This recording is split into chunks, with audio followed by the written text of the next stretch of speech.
Hello everyone.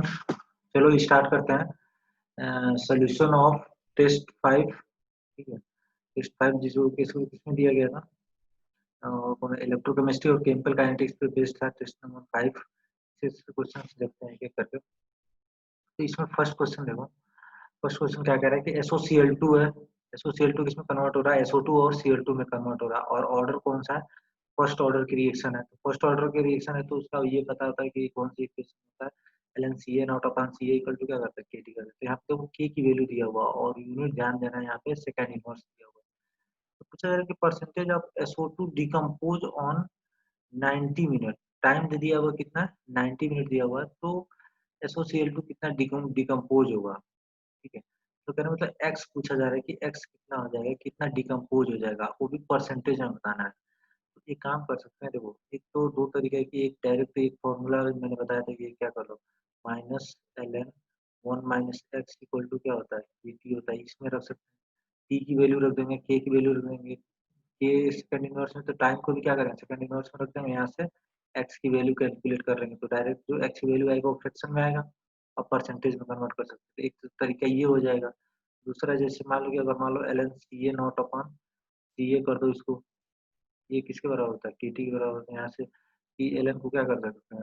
2.303 और इसको log लिख सकते हैं T A not upon T A. थोड़ा सा इसमें कैलकुलेशन आएगा ज़्यादा। क्या करना है? 2.2 इंटू 10⁻⁵ है और टाइम कितना दिया हुआ है? 90। 90 इंटू 60 कर देंगे तो इसको मल्टीप्लाई करके यहाँ से डिवाइड करेंगे तो और लॉग लेके तो क्या आ जाएगा तुम्हारा? टी ए नॉट अपॉन सी ए की वैल्यू आ जाएगा। इसकी वैल्यू आ जाएगा सी ए नॉट अपॉन सी ए की वैल्यू आ जाएगा। ये किसके बराबर हो जाएगा? 1 अपॉन, अगर सी ए की जगह सी ए को क्या लिख सकते हैं? सी ए नॉट इंटू 1 - x, ये आ जाएगा 1 - x की वैल्यू आ जाएगा। इसकी वैल्यू आ गया। यहाँ से x की वैल्यू क्या करेंगे? कैलकुलेट कर लेंगे। थोड़ा सा इसमें इस वाले क्वेश्चन में कैलकुलेशन ज़्यादा है। सॉल्व करेंगे तो जो x आएगा वो फ्रैक्शन में आएगा, उसको परसेंटेज में 100 से मल्टीप्लाई करके लेंगे तो आंसर कौन सा आ जाएगा? ये आंसर आ जाएगा तुम्हारा फर्स्ट। ये डी आंसर आ जाएगा इसका। ठीक है, तो नेक्स्ट सेकंड क्वेश्चन देखते हैं हम लोग। सेकंड क्वेश्चन क्या कह रहा है कि a plus B gives C है। ठीक है, ये की रिएक्शन दिया हुआ है। कह रहा है कि exothermic to a extent of 30 kilo joule per mole. इसका मतलब क्या कह रहा है कि ये रिएक्शन है एक्सोथर्मिक है और इसका जो डेल्टा एच दिया हुआ है, डेल्टा एच कितना दिया हुआ है? 30 किलो जूल पर मोल दिया हुआ है delta H. Then the forward reaction. ठीक है, तो यहाँ से 4F, देखो 4 पॉइंट दिया हुआ है।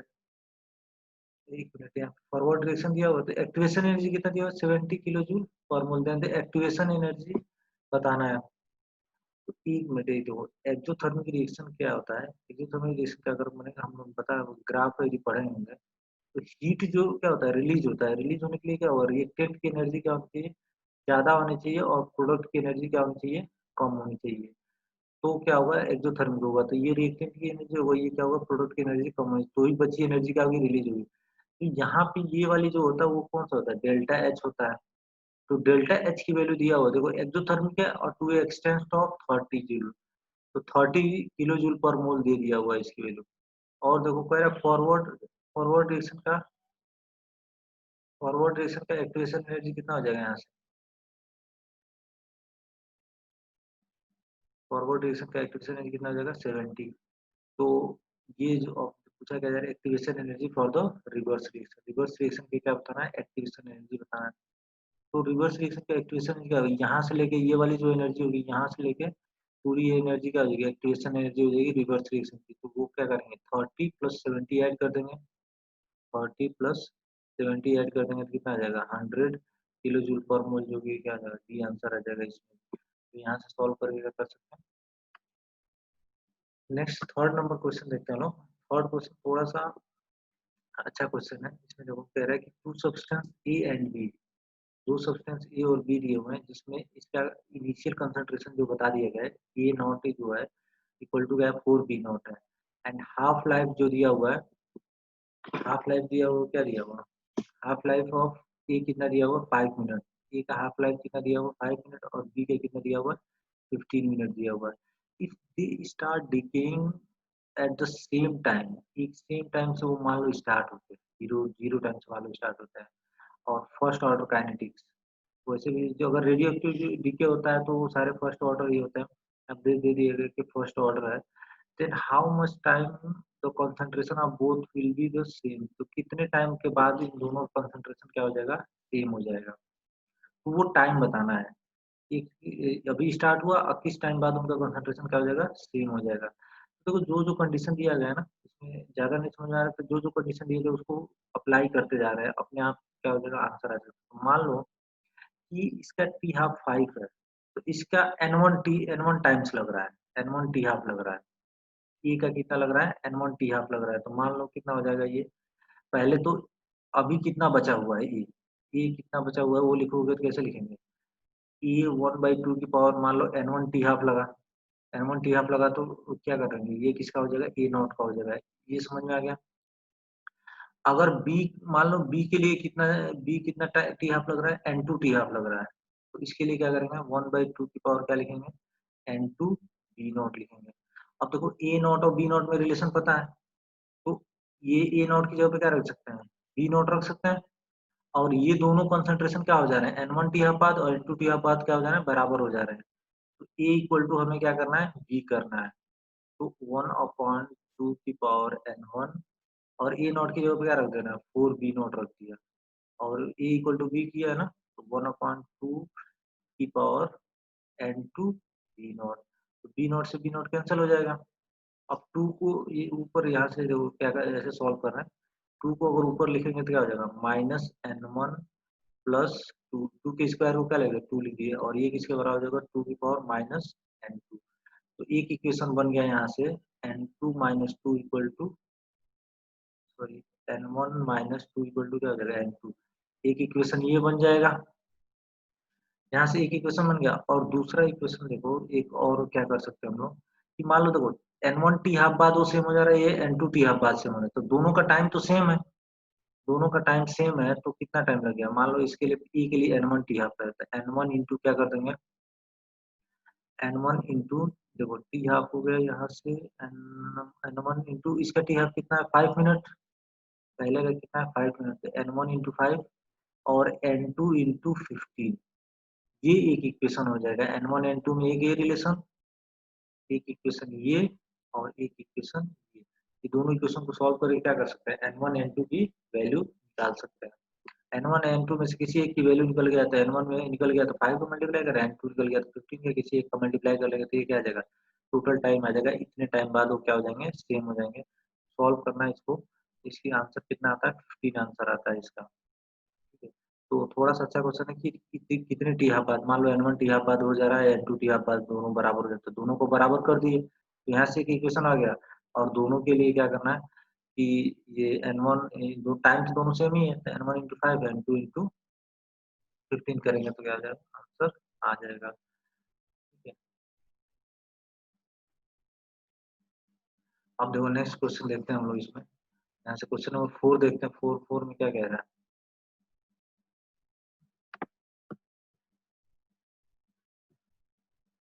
4 नंबर क्या कह रहा है कि ये फर्स्ट ऑर्डर है, ये फर्स्ट ऑर्डर रिएक्शन 87.5% है। कितना परसेंट कंप्लीट हो रहा है, 87.5% कंप्लीट हो रहा है 1 घंटे में, 1 आवर्स टाइम्स लग रहा है 87.5%। देन द रेट कांस्टेंट बताना है उसका, रेट कांस्टेंट कितना हो जाएगा, तो टी हाफ निकाल सकते हैं हम। देखो टी फर्स्ट ऑर्डर के लिए हमने बताया था कि क्या अगर, अगर मान लो सी ए नॉट है, सी ए नॉट से ये क्या आ जाएगा, अगर 50% कंप्लीट होता है, पहले तो क्या होगा 50% कंप्लीट होगा तो एक टी हाफ लग जाएगा, और 50 से अगला टी हाफ में वो कितना चला जाएगा, 75%, तो 2 टी हाफ हो गए, एक टी हाफ और आ गया, और 75% से उसका हाफ होगा तो कितना आ जाएगा, 87.5%। तो एक और टी हाफ, तो 3 टी हाफ लग गया, 3 टी हाफ में वो कितना चला जाएगा, 87.5 चला जाएगा, तो 3 टी हाफ में कितना लग रहा है, 60 मिनट मान लो लग रहा है, 60 मिनट लगे तो टी हाफ की वैल्यू यहाँ से आ जाएगा, टी हाफ की वैल्यू कितना आ गया, 20 मिनट। अब टी हाफ की वैल्यू 20 मिनट आ गया, तो टी हाफ आ गया, तो रेट कांस्टेंट तो निकाल सकते हैं, ये इक्वल टू क्या होता है, L N two by K, L N two by T half कर देंगे, यानी 0.69, और डिवाइड भी क्या कर देंगे, 20 कर देंगे। इसको सॉल्व कर लेंगे तो कितना आ जाएगा, 0.0362, तो ये आंसर आ जाएगा, ये क्या हो जाएगा, इसका आंसर होगा 0.03। सॉल्व कर लें।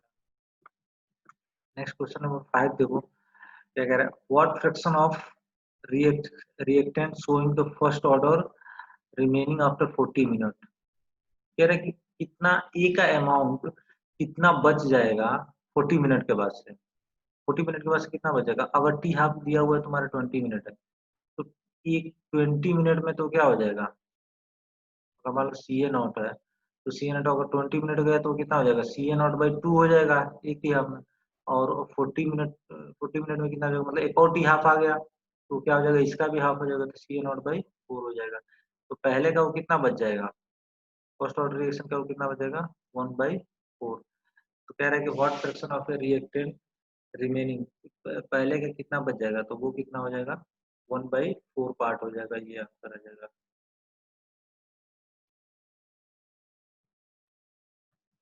6 नंबर देखते हैं यहाँ पे। इसमें देखो रेडियो एक्टिव सब्सटेंस है, तो रेडियो एक्टिव से रिलेटेड जितने भी रिएक्शंस होते हैं सबको हम लोग क्या बोलते हैं, फर्स्ट ऑर्डर में कंसीडर करते हैं। तो ये कह रहा है कि radio active substance half life कितना दिया हुआ है 140 डेज दिया हुआ है, हाफ लाइफ कितना दिया हुआ 140 days, then how much it will be remain after 1120 days. तो टोटल टाइम दिया हुआ है 1120 डेज लग रहा है, और यहाँ से क्या दिया हुआ, ये टी हाफ की वैल्यू कितना दिया हुआ 140 डेज दिया हुआ है, यहाँ से लिखेंगे 140, 10 से 14 से डिवाइड करेंगे तो कितना आ जाएगा 8 टी हाफ लग रहा है। तो टी हाफ की वैल्यू 140 डेज है और टोटल टाइम कितना है, तो कितना टी हाफ लग गया 8 टी हाफ लग गया। तो ये रेडियो एक्टिव सब्सटेंस कितना टाइम्स बचेगा, तो ये तो सिंपल फॉर्मूला होता है, क्या होता है यहाँ से सी ए नॉट इक्वल टू क्या करते हैं, सी ए इक्वल टू जाता है 1/2 की पावर एन। तो यहाँ पे एन कितने टी आता है, यहाँ पे 8 रख देंगे, सी ए नॉट को कितना हो जाएगा 1/8, यहाँ से आ जाएगा सी ए नॉट का 1/8 करेंगे तो क्या आ जाएगा तुम्हारा 256 आ जाएगा, 256, तो मतलब 1/256 हो जाता है। यहाँ पे आंसर 256 ना देगा, क्या दिया 120 250 दिया हुआ, अप्रोक्सीमेटली आंसर क्या बचे, आंसर 256 एग्जैक्ट देना चाहिए। आंसर कौन सा हो जाएगा, बी आंसर हो जाएगा। क्लियर है यहाँ पे। नेक्स्ट हम लोग आगे देखते हैं question number 7। If the concentration are measured in mole per litre, concentration को किसमें कर रहे हैं मोल पर लीटर में मेजर कर रहे हैं, then the unit of rate constant of the third order के लिए क्या बताना है, यूनिट बताना है। तो थर्ड ऑर्डर के लिए यूनिट कैसे निकालेंगे, थर्ड ऑर्डर के लिए देखो, और यूनिट के लिए फॉर्मूला बताया तो क्या होता है कि मोल पर लीटर की पावर क्या करना होता है 1 माइनस एन कर दो, और जो भी टाइम है टाइम इनवर्स करना होता है, यहाँ पे टाइम सब मिनट में दिया हो तो मिनट का क्या कर देंगे इनवर्स कर देंगे।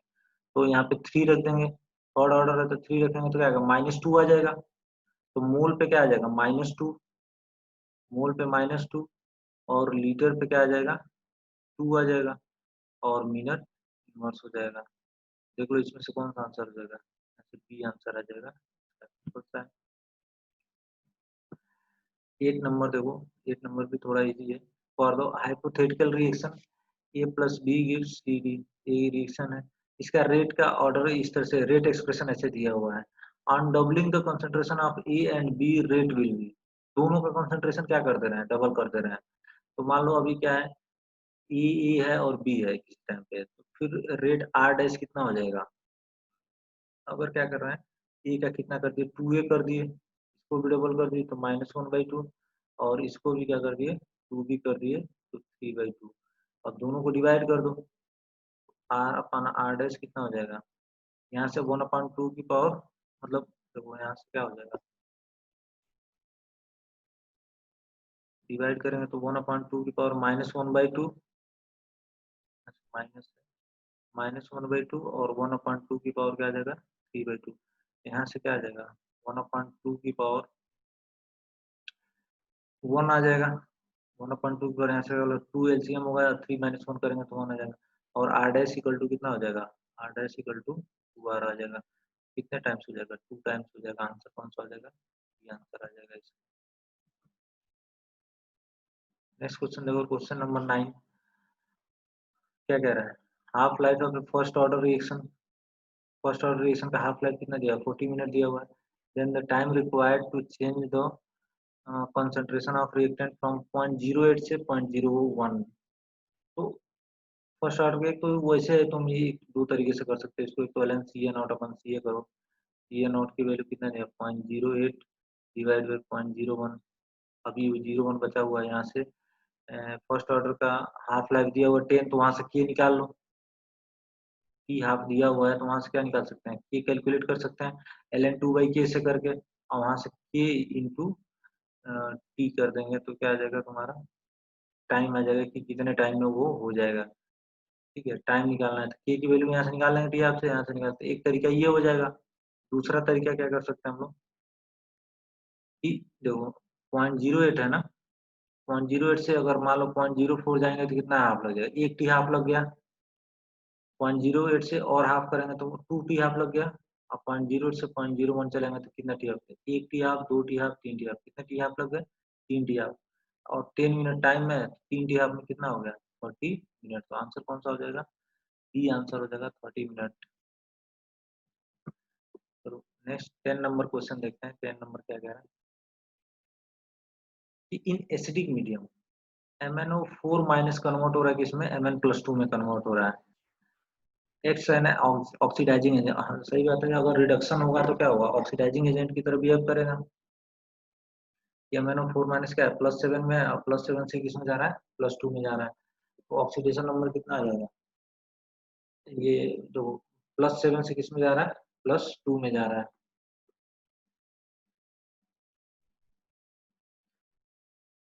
देन दो क्वांटिटी ऑफ इलेक्ट्रिसिटी रिक्वायर्ड, तो फेरेड में पूछा गया है, कोई प्रॉब्लम नहीं है। ये देखो ये MnO4 माइनस को कन्वर्ट कर कितना मोल दिया हुआ है इसका, 0.05। तो ये electrolysis, Faraday's first law electrolysis बताया था, क्या बताया था, Q/F इंटू 1 करते हैं, और किसके बराबर करते हैं, number of gram equivalent. Number of gram equivalent क्या है, मोल। मोल कितना दिया हुआ है इसका, 0.05 इंटू एन फैक्टर करेंगे MnO4 माइनस का एन फैक्टर। ये +7 से किस में जा रहा है, +2 में, तो एन फैक्टर कितना आ जाएगा, 5। यहाँ से Q की वैल्यू निकालेंगे, Q की वैल्यू यहाँ से मल्टीप्लाई करेंगे कितना आ जाएगा, 0.25 F आ जाएगा। ये आंसर आ जाएगा। आंसर कौन सा हो जाएगा, answer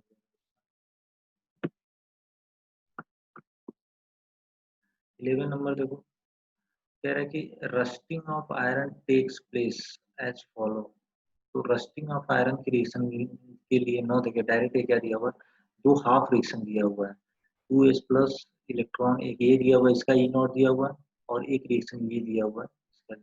then calculate the delta G naught of net reaction. इन दोनों के रिएक्शन को कंबाइन करके हमें क्या बना सकते हैं, रस्टिंग की रिएक्शन बना सकते हैं। ठीक है, रस्टिंग में हो रहा होगा। अगर तुम्हें ये भी नहीं समझ आ रहा कि किसको कैसे ऐड करें, तो सिंपल देख सकते हो कि जो जिसका देखो, जिसका ऑक्सीडेशन ज्यादा होता है, ऑक्सीडेशन पोटेंशियल ज्यादा है तो उसका ऑक्सीडेशन होना चाहिए, जिसका रिडक्शन पोटेंशियल ज्यादा है तो उसका रिडक्शन होना चाहिए। तो यहाँ पे ये भी इलेक्ट्रॉन गेन कर रहा है, ये भी इलेक्ट्रॉन गेन कर रहा है, बट इसका रिडक्शन पोटेंशियल क्या है, ज्यादा है, यानी कि ये कंफर्म इसका रिडक्शन हो रहा होगा।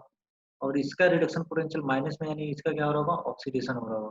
तो ऑक्सीडेशन कब होगा, जब इसको रिवर्स कर देंगे, तो Fe को इधर कर लेंगे, इसको इधर कर देंगे, तो इसको क्या कर सकते हैं, रिवर्स कर सकते हैं।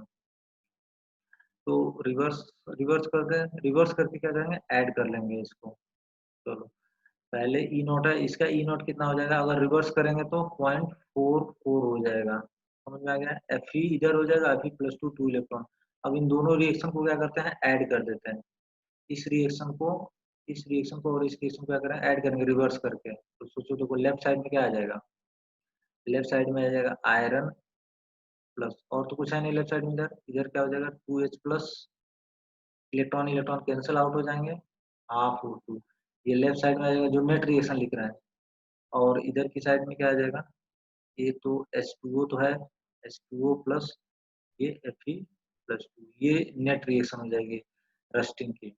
इस रिएक्शन के लिए बताना है डेल्टा जी।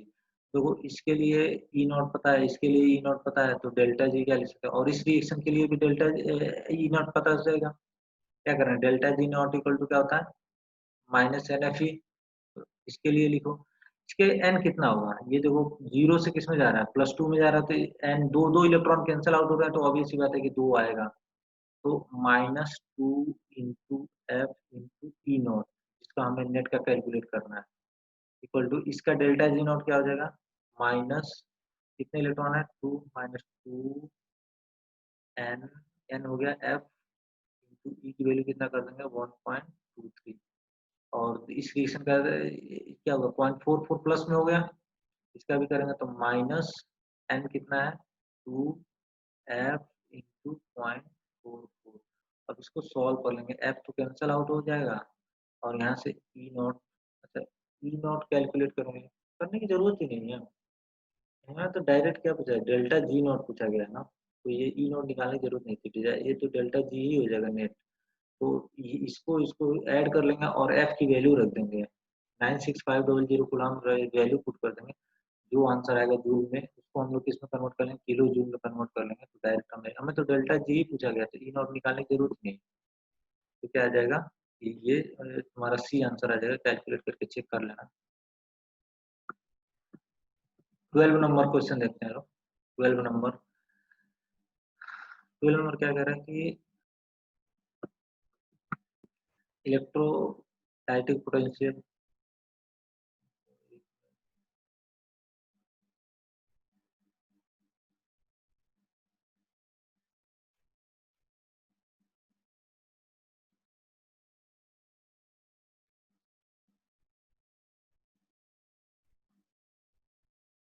तो 12 नंबर क्वेश्चन देखते हैं हम।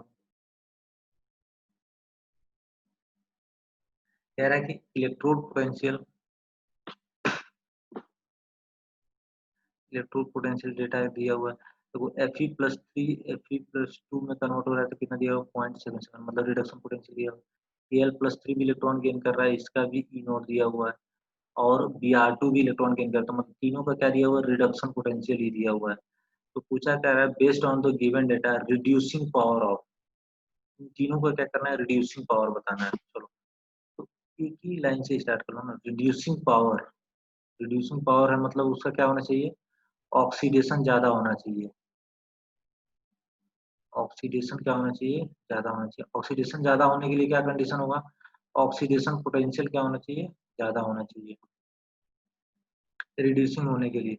अब देखो सबका क्या दिया हुआ है, रिडक्शन दिया हुआ है, तो रिवर्स कर दो तो सबका क्या हो जाएगा, ऑक्सीडेशन आ जाएगा, सबका क्या हो जाएगा, ऑक्सीडेशन आ जाएगा। तो ऑक्सीडेशन देखो किसका सबसे ज्यादा होगा, इसका माइनस में 1.8 आएगा, इसका माइनस 1.8 आएगा, इसका प्लस 1.8 1.16 प्लस 1.66 आएगा, और इसका माइनस में, तो दो तो माइनस में है, ये क्या है प्लस में है, तो सबसे ज्यादा किसका हो जाएगा, एल्यूमिनियम का रिडक्शन पोटेंशियल क्या हो जाएगा, सबसे ज्यादा आएगा। देन ये -0.77 आएगा, ये क्या आएगा -1.08, तो ये वाला हो जाएगा, यहाँ से Fe+2 का रिडक्शन पोटेंशियल हो जाएगा, देन Br माइनस हो जाएगा, तो ये ऑर्डर आ जाएगा रिडक्शन पोटेंशियल का आंसर कौन सा हो जाएगा, ये आंसर आ जाएगा।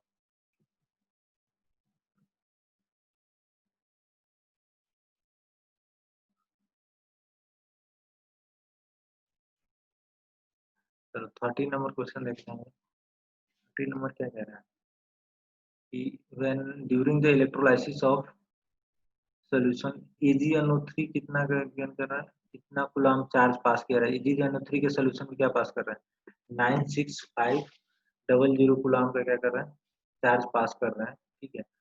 Then the electroplating bath, then the mass of silver deposit on the cathode, तो कितना सिल्वर का मास क्या होगा, डिपॉजिट होगा।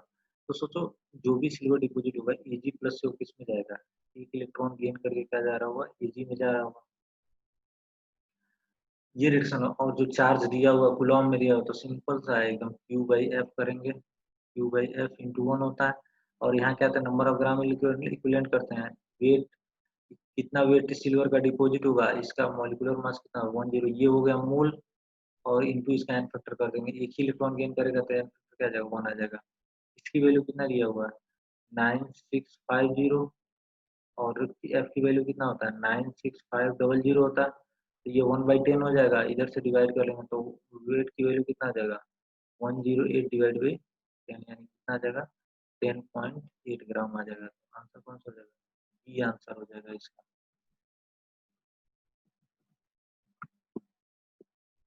14 नंबर देखते हैं, 14 क्या कह रहा है,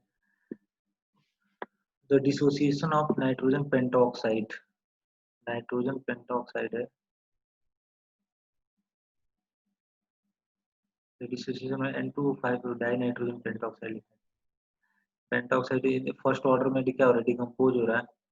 12 मिनट में क्या 75% nitrogen dioxide, nitrogen pentoxide dissociated, जो भी ये डिसोसिएट, जिसमें डिसोसिएट हो रहा है, ये 12 मिनट में कितना डिसोसिएट हो रहा है, 75% क्या हो रहा है, डिसोसिएट हो रहा है। Then the amount of pentoxide left after 1 hour, 1 hours के बाद वो कितना लेफ्ट होगा, कितना बचा हुआ होगा। तो देखो इसको हाफ लाइफ से करो तो सबसे आसानी से होगा। देखो 12 मिनट में क्या हो रहा है, 75% वो क्या हो रहा है, रिएक्ट कर रहा है। 12 मिनट में कितना होगा, 75%, मतलब सोचो कितना टी हाफ लगा होगा। 75% की जाने में क्या ये ए नॉट से कितना जाता है, ये नॉट और 50% कन्वर्ट होता है कितने में, एक टी हाफ में, और 75% तक कब जाता है, 2 टी हाफ। तो 2 टी हाफ 12 है, यानी कि टी हाफ की वैल्यू यहाँ से पता चल गया कितना हो गया, 6 मिनट। 2 टी हाफ लगा, 2 टी हाफ की वैल्यू कितना दिया, 12 मिनट दिया हुआ है, तो टी हाफ की वैल्यू कितना हो गया, 6 मिनट। अब टी हाफ, अब पूछा क्या गया है, 1 आवर्स के बाद कितना वो द अमाउंट ऑफ लेफ्ट, कितना बचा हुआ होगा। तो बचा हुआ अमाउंट क्या होता है, ये इक्वल टू क्या लिख सकते हैं, जो बचा हुआ है ये नॉट का क्या हो जाएगा, 1/2 की पावर कितने टी हाफ लग रहा है, 6 टी हाफ लग रहा है। सॉरी 1 आवर्स बाद ना, तो 60 मिनट हो जाएगा। ये क्या हो जाएगा, 60 डिवाइड बाई 2 करेंगे तो कितना मिनट आ जाएगा, 10 मिनट आ जाएगा। मतलब 10 मिनट लगेगा, तो यहाँ पे 10 टी हाफ लगेगा, 10 टी हाफ की वैल्यू कितना आ जाएगा, ये नॉट डिवाइड बाई क्या करेगा, 1 2 की पावर 10 करेंगे तो कितना आ जाएगा, 1024 आ जाएगा। ये आएगा सी ए नॉट की वैल्यू कितना फ्रैक्शन में क्या होगा, ये बचा हुआ होगा। ये नॉट, ये तो पूछा जाएगा कितना बचा हुआ होगा, ये जितना भी आएगा इसको इंटू 100 कर लेंगे, ये नॉट में कितना बचा हुआ है ना, ये आंसर आ जाएगा तुम्हारा, यहाँ से डिवाइड कर लेना, जितना भी आएगा इंटू 100 करना पड़ेगा। ठीक, तो देख लेना परसेंटेज जो है यहाँ से, मतलब सी ए नॉट ही यही है, कितना अमाउंट क्या हुआ बचा हुआ है, कितना परसेंट बचा हुआ है। तो या फिर ऐसे सोच लो, नहीं कंफ्यूजन हो रहा है तो सी ए नॉट 1 माइनस एक्स कर लेते हैं, तो सी ए नॉट से सी ए नॉट कैंसिल हो गया, यहाँ से क्या आ जाएगा, एक्स की वैल्यू आ जाएगा। एक्स क्या होता है, कितना डिसोसिएट हुआ, 1 माइनस एक्स ही क्या होता है, कितना बचा हुआ, ये होगा फ्रैक्शन, इंटू 100 कर देंगे तो क्या आ जाएगा, परसेंटेज। तो आंसर क्या आ जाएगा, सी। सॉल्व कर लेना इसको भी। तो 15 नंबर क्वेश्चन देखते हैं। 15 नंबर क्या कर रहा है, ये सब कुछ दिया हुआ है, ये सेल दिया हुआ है, इसका निकल का एन आई प्लस 2.25 दिया हुआ है, और ए यू से ए प्लस 3 कितना दिया हुआ, -1.5 दिया हुआ है। इसका क्या हो गया, रिडक्शन हो रहा है, इसका ऑक्सीडेशन हो रहा है और इसका रिडक्शन। तो बहुत सिंपल था, ई नॉट सेल पहले निकाल लेते हैं। ई नॉट सेल निकालेंगे तो क्या आ जाएगा, ई नॉट सेल आएगा तो कितना आ जाएगा, ये 0.25 ऑक्सीडेशन पोटेंशियल, और इसको क्या करेंगे, ये तो ये रिडक्शन पोटेंशियल इसका दिया, तो इसका इसका ऑक्सीडेशन पोटेंशियल, इसका क्या चाहिए, रिडक्शन चाहिए, दूसरे वाले का क्या चाहिए, रिडक्शन। रिडक्शन चाहिए, तो ये कितना हो जाएगा 1.5, तो ये कितना हो जाएगा 1.75, 1.75 वोल्ट हो गया ई नॉट सेल।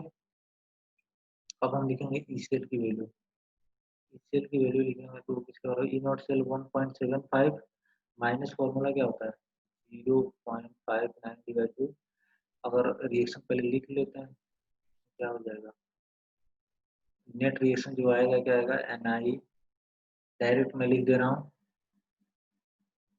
दो हाफ एन आई से क्या आ जाएगा, एन आई प्लस 2, 2 इलेक्ट्रॉन, और ये हो जाएगा गोल्ड प्लस 3, 3 इलेक्ट्रॉन गेन करके क्या बनाएगा, ए यू बनाएगा। तो इस रिएक्शन में क्या करना है, 2 3 का मल्टीप्लाई करना है, इस रिएक्शन में क्या करना है, 2 का मल्टीप्लाई करना है, तो टोटल कितना इलेक्ट्रॉन कैंसिल आउट होगा, 6 हो जाएगा। और यहाँ पे रख देंगे L N, sorry L N नहीं, यहाँ पे क्या आता है, लॉग आता है। अब क्या होगा, इधर एन आई प्लस 2 की पावर 3 आएगा, ये प्रोडक्ट में आएगा, एन आई प्लस 2 की पावर 3, और नीचे आ जाएगा ए यू प्लस 3 की पावर 2 हो जाएगा।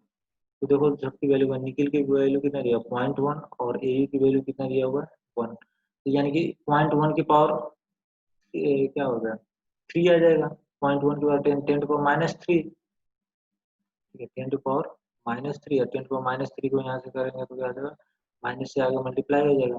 अब आगे सॉल्व कर लेना इसको, अप्रोक्सीमेटली क्या आ जाएगा, ये बी आंसर आ जाएगा। ये यहाँ 0.1 की पावर क्या आ जाएगा, -3 आ जाएगा।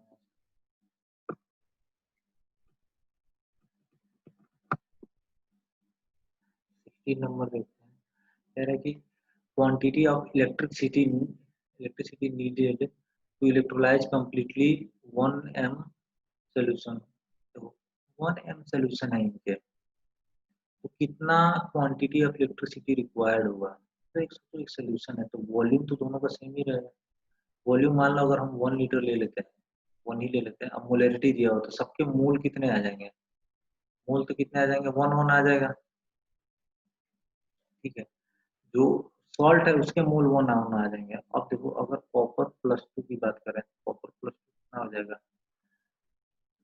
एक कॉपर +2 के भी, कॉपर +2 की अगर केवल बात करें तो ये 1 मोल ही होगा। चलो सबके लिए चार्ज निकाल लेते हैं, Q/F। पहले के लिए निकालेंगे तो क्या आ जाएगा, सेम अमाउंट है तो मोल तो कितना ले लेते हैं, 1 ले लेते हैं, मोल 1 है, कॉपर +2 का है, और यहाँ से एन फैक्टर कितना आ जाएगा इसका, 2 आ जाएगा। तो Q इक्वल टू क्या आ जाएगा, 2 फैरेड आ जाएगा पहले के लिए। कॉपर के लिए क्या आ जाएगा, 2 फैरेड। और Bi2 प्लस SO43 में अगर इसको अगर मान लो डिजोल्व करते हैं, 1 मोल अगर इस Bi2 SO43 करेगा तो Bi+2 के कितने होंगे, सीधे डबल मोल हो जाएगा, 2 मोल हो जाएगा। ठीक है, Bi+2 के कितने मोल हो जाएंगे, 2 मोल हो जाएंगे। तो अब इसके लिए Q/F निकालते हैं, Q/F करेंगे तो क्या आ जाएगा, इसके मोल कितने हैं, 2 है, Bi+2 के मोल कितने, 2। और यहाँ से चार्ज कितना है इस पे, 3, मतलब इसका एन फैक्टर कितना आएगा, 3 आएगा। एन फैक्टर कितना, क्योंकि Bi+3 से किसमें जाएगा, बिस्मुथ में जाएगा, 3। तो यहाँ से Q की वैल्यू कितना आ जाएगा, 6 फैरेड आ जाएगा। देखो 2 फैरेड और 6 फैरेड केवल एक ही यहाँ पर दिया हुआ है। थर्ड वाला भी चेक कर लेते हैं, AlCl3 तो Al का मोल कितना आएगा, Q/F करेंगे तो Q/F मोल तो 1 होगा एल्यूमिनियम का, Al+3 का एन फैक्टर कितना आ जाएगा, 3, तो इसमें कितना आ जाएगा, 3F आ जाएगा। देखो 3F है, तो ये केवल इसी ऑप्शन में है, 2F 6F 3F और किसी में है नहीं। और लास्ट वाला भी देखेंगे तो Ag प्लस है तो 1F ही आएगा। तो आंसर कौन सा हो जाएगा, ये आंसर हो जाएगा 16 नंबर। तो सिंपल है सर। तो इलेक्ट्रोलाइसिस में इलेक्ट्रोकेमिस्ट्री मैक्सिमम इसी चैप्टर से, इसी पोर्शन से ज्यादा पूछा जाता है। ये जो फैराडेज लॉ हो गया, फैराडेज लॉ फर्स्ट और सेकंड लॉ हो गया, इसी पे बेस्ड ज्यादा पूछा जाता है। और वो कैलोरोसिस लॉ था, इससे रिलेटेड पूछा जाता है। और नेक्स्ट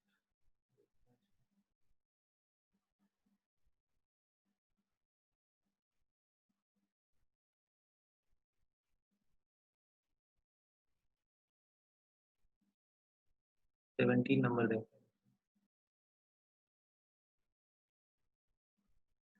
कह रहा है कि if pressure of H2 is increased from 1 atm to 100 atm, 1 atm से 100 atm तक इंक्रीज कर दिया, keeping H plus concentration 1 m, then the voltage of hydrogen cell at. तो देखो अगर मान लो हाफ सेल है, हाइड्रोजन 1 atm है और 1 m कंसंट्रेशन है, तो ऑब्वियस सी बात है ये क्या हो जाएगा, स्टैंडर्ड कंडीशन में होगा। और स्टैंडर्ड कंडीशन में ई नॉट एच प्लस H2 या H2H प्लस रहेगा तो किस में जाएगा, 0 हो जाएगा। तो 1 m से कितना जा रहा है, 10 m जा रहा है, 10 m जाने में, 10 atm जाने में क्या होगा। तो चलो जो भी हो, इसमें क्या मान लेते हैं हम लोग, ऑक्सीडेशन भी मान सकते हैं, रिडक्शन भी मान सकते हैं, कुछ भी मान के हम क्या कर सकते हैं, सॉल्व कर सकते हैं। तो प्रेशर ज्यादा है, प्रेशर ज्यादा है तो H2 की वैल्यू ज्यादा होगा। वो जो सेल जो पड़े थे ना हाइड्रोजन सेल,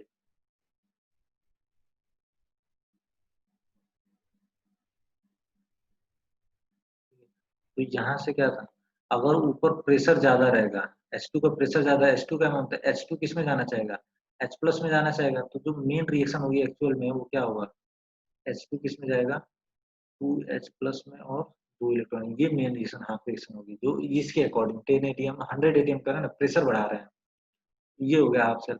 अब इसका क्या बताना है कि 100 एटीएम तक ले गया प्रेशर, तो अब ये 1 m कंसंट्रेशन, इसका ई नॉट बताना है। तो ई not H plus H2 H2 से कहाँ जा रहा है, H प्लस जा रहा है। ये जो है ई नॉट नहीं, ई बोलते हैं, ई बोलते हैं क्योंकि स्टैंडर्ड कंडीशन नहीं है। ई नॉट ये किसी इलेक्ट्रोड के लिए क्या होता है, ई नॉट की वैल्यू को जीरो रखेंगे। इसके लिए एच टू की वैल्यू क्या है, ई नॉट इलेक्ट्रोड क्या हो जाएगा, ई ऑफ इलेक्ट्रोड क्या हो जाएगा, ई नॉट ऑफ इलेक्ट्रोड वो जीरो हो गया, माइनस 0.059 डिवाइड बाई एन कितना हो जाएगा, इस केस के लिए एन देखो 2 हो जाएगा। और लॉग क्या रखेंगे, लॉग रखेंगे H प्लस के कंसंट्रेशन का square divide by pressure of H2। H plus की कंसंट्रेशन तो क्या है, कांस्टेंट है 1 m है, तो इससे कोई इसका कंसंट्रेशन कितना है 10 100 कर दिए, तो 100 कर दिए तो 10 की पावर 2 ऊपर जाएगा तो 10 की पावर -2 बाहर आ जाएगा तो 2 से 2 कैंसिल हो जाएगा, यानी कि ये क्या हो जाएगा, माइनस से माइनस कैंसिल होगा तो आंसर क्या आ जाएगा 0.059 आंसर आ जाएगा। पहला क्या हो जाएगा, इसका आंसर होगा 0.059 वोल्ट हो जाएगा। चलो नेक्स्ट 18 नंबर क्वेश्चन देख लेते हैं। कह रहा है कि which of the following is the function of salt bridge, कौन सा फंक्शन है, कौन सा क्या है फंक्शन है सॉल्ट ब्रिज का।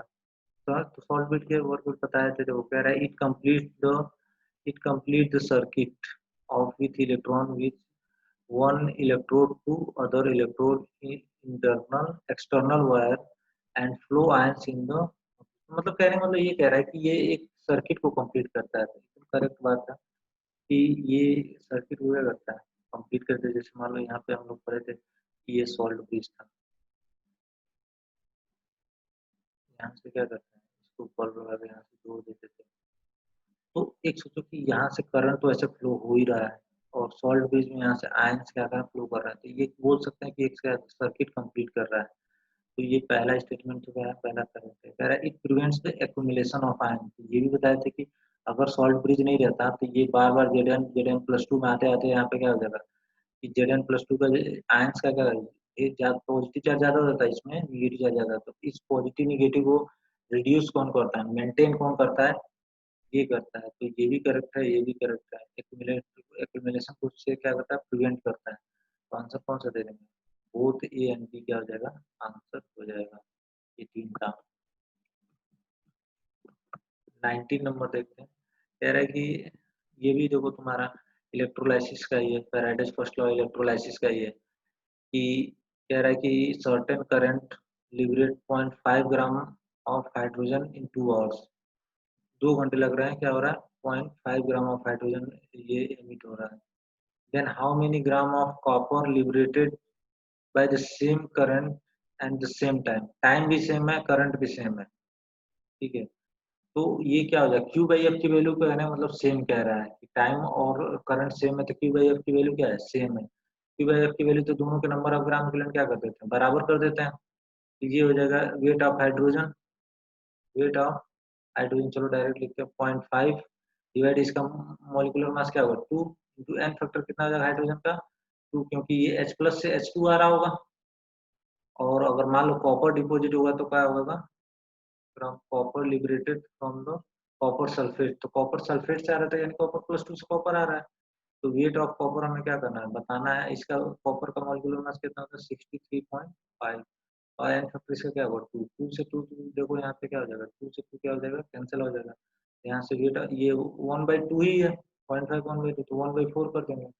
तो वेट ऑफ कॉपर जो हो जाएगा वो 63.5 डिवाइड भी क्या हो जाएगा 4 हो जाएगा। सॉल्व करेंगे तो कितना 15.9 क्या हो जाएगा, आंसर आ जाएगा। तो लास्ट क्वेश्चन इसमें देख लेते हैं।